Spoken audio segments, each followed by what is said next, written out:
താങ്കൾ മാധ്യമങ്ങളെ ഒരുപാട് ഉപയോഗിച്ച ആളാണ് ശ്രീ എസ് അരുൺകുമാർ. നിങ്ങൾ വ്യക്തിപരമായിട്ട് താങ്കളുടെ അജണ്ടയ്ക്ക് വേണ്ടി താങ്കൾ മാധ്യമങ്ങളെ ഒരുപാട് ഉപയോഗിച്ച ആളാണ്.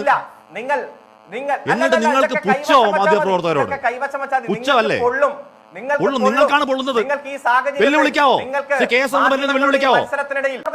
തൃക്കാക്കര ഉപതെരഞ്ഞെടുപ്പിന് സമയത്ത് പാർട്ടി തീരുമാനം വരുന്നതിന് മുൻപ് താങ്കൾ സ്ഥാനാർത്ഥിയാകുമെന്ന് ആവശ്യപ്പെട്ടുകൊണ്ട് താങ്കൾ മാധ്യമപ്രവർത്തകരെ വിളിച്ച് ലോബിംഗ് നടത്തിയിട്ടുണ്ട്. ഒരു സംശയമില്ല. എന്നിട്ട് മാന്യം ചമയും. എന്നിട്ട് മാധ്യമങ്ങളുടെ നെഞ്ചത്ത് കയറി മാന്യം ചമയാൻ ശ്രമിക്കുന്നു അരുൺകുമാർ. സൗഹൃദത്തിന്റെ പുറത്ത് പറയാത്ത ഒരുപാട് കാര്യങ്ങൾ പറയുന്നില്ല. പോട്ടെ, റേറ്റിംഗ് കൂട്ടാനും റീച്ച് കൂട്ടാനും വേണ്ടി നിങ്ങൾ നടത്തുന്ന ഈ മത്സരം, കെട്ട മത്സരം ജനങ്ങൾക്ക് മനസ്സിലാവും. അതുകൊണ്ട് കാശ്മീരുടെ അഭ്യാസം കൈവശം വെച്ചാൽ മതി. താങ്കൾ തൃക്കാക്കര ബൈ ഇലക്ഷനിൽ താങ്കളെ പാർട്ടി മാറ്റി നിർത്തിയതാണ്. എന്തിനാണ് മാധ്യമങ്ങളോട് ലോബിംഗ് നടത്തിയത് ശ്രീ കെ എസ് അരുൺകുമാർ?